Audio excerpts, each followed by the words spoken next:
അനുഗ്രഹിക്കപ്പെട്ട നല്ല സമയത്തിനായി ഞാൻ ദൈവത്തെ സ്തുതിക്കുന്നു, സ്തോത്രം ചെയ്യുന്നു. ദൈവവചനം ശ്രവിച്ചുകൊണ്ടിരിക്കുന്ന എല്ലാ ദൈവമക്കൾക്കും വീണ്ടും വരാമെന്നരുളി ചെയ്തവനായ കർത്താവായ യേശു ക്രിസ്തുവിൻ്റെ ധന്യനാമത്തിൽ ഞാൻ എൻ്റെ സ്നേഹവന്ദനം അറിയിക്കുന്നു. ഇന്നത്തെ അല്പസമയത്തെ ചിന്തയ്ക്കായി 19 സങ്കീർത്തനം 7 വാക്യം നമുക്ക് വായിക്കാം. യഹോവയുടെ ന്യായപ്രമാണം തികവുള്ളത്, അത് പ്രാണനെ തണുപ്പിക്കുന്നു. യഹോവയുടെ സാക്ഷ്യം വിശ്വാസ്യമാകുന്നു, അത് അല്പബുദ്ധിയെ ജ്ഞാനിയാക്കുന്നു.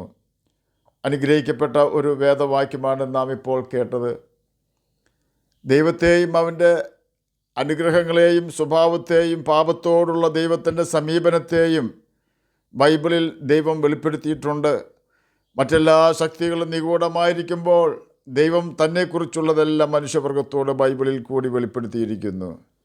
ആത്മാർത്ഥമായി ബൈബിൾ തുടക്കം മുതൽ അവസാനം വരെ ആരെങ്കിലും വായിക്കുവാൻ ശ്രമിച്ചാൽ മനുഷ്യൻ്റെ നന്മയ്ക്ക് വേണ്ടി കരുതുന്ന സ്നേഹവാനായ ഒരു സ്വർഗീയ പിതാവിനെ നമുക്കതിൽ കണ്ടെത്തുവാൻ കഴിയും. ചില കാര്യങ്ങൾ ചെയ്യരുതെന്നും ചില കാര്യങ്ങൾ ചെയ്യണമെന്നും ചില വാക്കുകൾ പറയരുത് എന്നും ബൈബിളിൽ എഴുതിയിട്ടുണ്ട്. ദൈവവചനമായ ബൈബിളിൽ മനുഷ്യന് ക്ഷതം വരുന്ന ഒരു ഉപദേശവും ഇല്ല. എന്നാൽ സാത്താൻ്റെ സ്വഭാവം നമ്മിൽ വരാതിരിക്കുവാനായി അനേകം ഉപദേശങ്ങൾ ബൈബിളിൽ ഉണ്ട്. കോപം സാത്താൻ്റെ സ്വഭാവമാണ്. നന്നായി കോപം വരുമ്പോൾ കണ്ണാടിയിൽ ഒന്ന് നോക്കിയാൽ കാര്യം മനസ്സിലാകും. കോപമോ വൈരാഗ്യമോ ഒന്നും ഇല്ലാത്ത സമയത്ത് നാം കണ്ണാടിയിൽ നോക്കിയാൽ കോപമുള്ളപ്പോൾ നാം കണ്ട വ്യക്തിയെ കാണുവാൻ കഴിയുകയില്ല. ഒരു കാര്യം നാം മനസ്സിലാക്കണം, നമ്മെ നിയന്ത്രിക്കുന്ന, കൺട്രോൾ ചെയ്യുന്ന 2 ശക്തികൾ പ്രപഞ്ചത്തിലുണ്ട്. ഒന്ന് സാത്താന്യ ശക്തിയും ഒന്ന് ദൈവശക്തിയുമാണ്. കൊല്ലുവാനും കൊലവിളി നടത്തുവാനും മറ്റുള്ളവരെ നശിപ്പിക്കുവാനും മോശമായ രീതിയിൽ ജീവിക്കുവാനും സാത്താൻ നാം അറിയാതെ സ്വാധീനിക്കുമ്പോൾ ദൈവം നമ്മെ അതിൽ നിന്നും എതിർ ദിശയിലേക്ക് മാറ്റിക്കൊണ്ടുപോയി നമ്മെ രക്ഷിക്കുവാൻ ശ്രമിക്കുന്നു. നമ്മുടെ ആഗ്രഹം തെറ്റ് ചെയ്യുവാനാണെങ്കിൽ സാത്താൻ്റെ സ്വാധീനം നമ്മിൽ ജയിക്കും എന്ന് നാം മനസ്സിലാക്കണം. എന്ത് പ്രതികൂലം സഹിക്കേണ്ടി വന്നാലും ഞാൻ തെറ്റ് ചെയ്യുകയില്ല എന്ന തീരുമാനത്തിൽ നാം ഉറച്ചു നിന്നാൽ നമുക്ക് തന്നെ തോന്നുന്ന ചിന്തകളാണ് നാം കുറഞ്ഞു പോകുന്നു, നാണക്കേടാവും, നാം പരാജയപ്പെടുന്നു എന്നുള്ള ചിന്തകൾ. സത്യത്തിൽ ഈ ചിന്ത നമ്മുടേതല്ല. നമ്മെ നിയന്ത്രിക്കുവാൻ ശ്രമിക്കുന്ന സാത്താൻ്റേതാണ് ആ ചിന്തകൾ.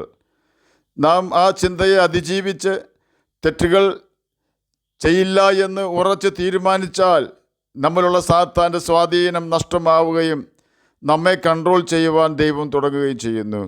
ദൈവം ഒരിക്കലും ഒരു മനുഷ്യനെയും നിർബന്ധിച്ചോ പേടിപ്പിച്ചോ തന്നെ ആരാധിക്കണമെന്ന് പറയുകയില്ല. എന്നാൽ തന്നെ ആരാധിക്കുന്നവർ വിശുദ്ധരായിരിക്കണമെന്ന് അവന് നിർബന്ധമുണ്ട്. അവനെ ആരാധിച്ചില്ലെങ്കിൽ സാത്താൻ നമ്മെക്കൊണ്ട് സാത്താനെ ആരാധിപ്പിക്കും. ഓർക്കുക, സാത്താന് അല്ലെങ്കിൽ പിശാചിന് ദൈവം ഒരു നരകം ഒരുക്കി വെച്ചിട്ടുണ്ട്. സാത്താന് മാത്രമല്ല, അവനെ ആരാധിക്കുന്നവർക്കും കൂടിയാണ് അത് എന്ന് നാം മനസ്സിലാക്കണം. 19 സങ്കീർത്തനം 7 വാക്യത്തിൽ സങ്കീർത്തനം എഴുതിയ വ്യക്തി പറയുകയാണ്, യഹോവയുടെ ന്യായപ്രമാണം തികവുള്ളത്, അത് പ്രാണനെ തണുപ്പിക്കുന്നു. യഹോവയുടെ സാക്ഷ്യം വിശ്വാസ്യമാകുന്നു, അത് അല്പബുദ്ധിയെ ജ്ഞാനിയാക്കുന്നു. ഒരു അറബിക്കഥ ഇപ്രകാരമാണ്. 2 യൗവനക്കാർ മരുഭൂമിയിൽ കൂടി യാത്ര ചെയ്യുകയായിരുന്നു. മരുഭൂമിയിൽ യാത്രാമധ്യേ ഒരു ബോർഡ് വെച്ചിരിക്കുന്നത് അവരുടെ ശ്രദ്ധയിൽപ്പെട്ടു. അതിലെഴുത്ത് ഇപ്രകാരമായിരുന്നു, നിങ്ങൾ ഇവിടെ നിന്ന് അല്പം മണൽ വാരേണം. നിങ്ങൾ മണൽ വാരിയാലും കരയും, മണൽ വാരിയില്ലെങ്കിലും കരയും. ഇത് വായിച്ച് മുൻപിൽ നടന്ന വ്യക്തി മൈൻഡ് ചെയ്യാതെ മുൻപോട്ട് തന്നെ പോയി. ചുട്ടുപൊള്ളുന്ന മണൽ എടുക്കുവാൻ ആ പ്രിയപ്പെട്ടവൻ്റെ ബുദ്ധി അവനെ അനുവദിച്ചില്ല. എന്നാൽ പുറകിൽ സഞ്ചരിച്ചു കൊണ്ടിരുന്ന യൗവനക്കാരൻ ആരും കാണാതെ അല്പം മണൽ വാരി പൊതിഞ്ഞ് പോക്കറ്റിലിട്ടു. വീട്ടിൽ വന്ന് മണൽ വാരിയവൻ അത് തുറന്നു നോക്കിയപ്പോൾ സ്വർണ്ണ മണലായിരുന്നു അത്. അപ്പോൾ തന്നെ അയാൾ കരയുവാൻ തുടങ്ങി. കരച്ചിൽ ശബ്ദം കേട്ട് കൂട്ടുകാരൻ വന്ന് നോക്കിയപ്പോൾ സ്വർണ്ണ മണൽ കണ്ടു. ഉച്ചത്തിൽ അവനും കരയുവാൻ തുടങ്ങി.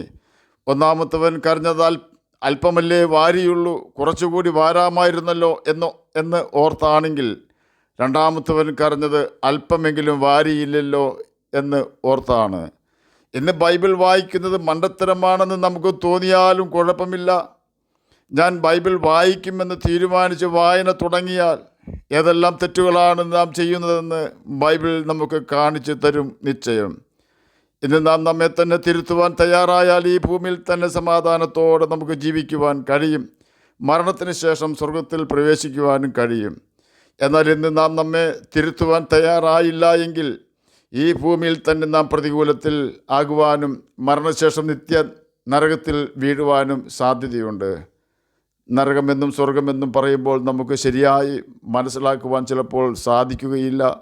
എന്നാൽ മരണത്തെ ജയിച്ചവനായ കർത്താവായ യേശു ക്രിസ്തു നരകത്തെക്കുറിച്ച് വ്യക്തമായി പഠിപ്പിച്ചിട്ടുണ്ട്. രാവും പകലും നരകത്തിൽ ഒരു സ്വസ്ഥതയും ഉണ്ടാവുകയില്ല.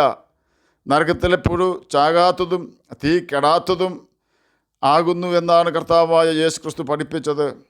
നല്ല ആരോഗ്യമുള്ള സമയത്ത് വോൾട്ടയർ എന്ന ഒരു വ്യക്തി യേശുവിനെതിരെ ഒത്തിരി എഴുതി, ബൈബിളിനെതിരെയും എഴുതി. എന്നാൽ അയാൾ മരണക്കിടക്കയിൽ മരണത്തോട് മല്ലടിച്ച് കിടക്കുമ്പോൾ വോൾട്ടയർ പറഞ്ഞ കാര്യം അദ്ദേഹത്തെ ശുശ്രൂഷിച്ചിരുന്ന ഒരു നേഴ്സ് പറഞ്ഞത് ഇപ്രകാരമായിരുന്നു: യേശുവേ, എനിക്ക് നീ ഒരവസരം ജീവിക്കുവാനായി തന്നാൽ, എൻ്റെ വീട് നിറയെ സമ്പാദ്യം തന്നാലും ഞാൻ നിനക്കെതിരെ ഒരു വാക്കും എഴുതുകയില്ല. ജീവിച്ചിരിക്കുമ്പോൾ, അതും ആരോഗ്യമുള്ളപ്പോൾ തന്നെ ഈ യേശുവുമായി സ്നേഹബന്ധം സ്ഥാപിക്കുവാൻ നമുക്ക് ഉത്സാഹിക്കാം. ബ്രിട്ടീഷുകാർ ഇന്ത്യയിൽ വന്ന് ഭരിച്ച് മുടിപ്പിച്ചു. ഇന്ത്യക്കാരെ കൊള്ളയടിച്ചു. അനേകം കൊലപാതകങ്ങൾ നടത്തി. അവർ ക്രിസ്ത്യാനികളെന്ന് പേര് മാത്രം ഉള്ളവരായിരുന്നു. അതുപോലെ തന്നെ ഒരു കാലത്ത് പാപ്പാ മതക്കാരും ഒത്തിരി കൊലപാതകം നടത്തി. അവർ ബൈബിൾ വെറുക്കുന്ന ക്രിസ്ത്യാനികളായിരുന്നു. ഇന്നും അനേകം ക്രിസ്ത്യാനികൾ ബൈബിൾ കൈവശം വയ്ക്കുന്നുണ്ടെങ്കിലും ബൈബിൾ ദൈവവചനമായി അംഗീകരിക്കേണ്ടതിന് പകരം മനുഷ്യനിർമ്മിതമായ പാരമ്പര്യമാണ് വലുത് എന്ന് വ്യാജം പറഞ്ഞുകൊണ്ട് അനേകരെ വഞ്ചിക്കുന്നു. എന്നാൽ പാരമ്പര്യം വായിച്ചാൽ ആർക്കും മാനസാന്തരം വരികയില്ല, ശത്രുത്വം വർദ്ധിക്കുകയുള്ളൂ, വ്യർത്ഥമായി നമ്മുടെ സമയം പാഴാക്കുകയുള്ളൂ. എന്നാൽ ബൈബിൾ വായിച്ചാൽ, അത് അനുസരിച്ചാൽ ദൈവസ്നേഹം നമ്മുടെ ഹൃദയത്തിൽ നിറയുന്നത് നമുക്ക് അനുഭവിച്ചറിയുവാൻ കഴിയും. ഇന്ന് തുടക്കത്തിൽ വായിച്ച വാക്യമായ 19-ാം സങ്കീർത്തനം 7-ാം വാക്യം കിങ് ജെയിംസ് വേർഷനിൽ the law of the Lord is perfect converting the soul എന്നാണ് രേഖപ്പെടുത്തിയിരിക്കുന്നത്. NET ബൈബിളിൽ the law of the Lord is perfect and preserves one's life എന്നും, ഹോൾമാൻ ക്രിസ്ത്യൻ സ്റ്റാൻഡേർഡ് ബൈബിളിൽ the instructions of the Lord is perfect renewing one's life എന്നുമാണ് രേഖപ്പെടുത്തിയിരിക്കുന്നത്. ചുരുക്കി പറഞ്ഞാൽ 19-ാം സങ്കീർത്തനം 7-ാം വാക്യത്തിൻ്റെ യഥാർത്ഥ അർത്ഥം സത്യദൈവത്തിൻ്റെ പ്രബോധനം, നിർദ്ദേശം, പഠിപ്പിക്കൽ, ശിക്ഷണം എല്ലാം കുറ്റമറ്റതാണ്, ജനനന്മയ്ക്കുള്ളതാണ്. അത് മനുഷ്യൻ്റെ ജീവിതത്തെ പുതുക്കുന്നു, ജീവിതത്തെ യഥാസ്ഥാനപ്പെടുത്തുന്നു, ഒരുവൻ്റെ ആത്മാവിനെ പുതുക്കുന്നു, മനുഷ്യൻ്റെ ആത്മാവിന് രൂപാന്തരം വരുത്തും എന്നെല്ലാമാണ് രേഖപ്പെടുത്തിയിരിക്കുന്നത്. ചുരുക്കി പറഞ്ഞാൽ ബൈബിൾ വായിച്ച് അനുസരിച്ചാൽ എത്ര വലിയ പാപിയാണെങ്കിലും ആ പാപിയെ കുറ്റമില്ലാത്ത ഒരു വിശുദ്ധനാക്കുന്നു എന്നാണ് അതിനർത്ഥം. അനേകം പുസ്തകങ്ങൾ ലോകത്തിലുണ്ട്. എന്നാൽ ഒറ്റ പുസ്തകവും പാപം എന്തെന്ന് വിശദീകരിക്കുന്നില്ല.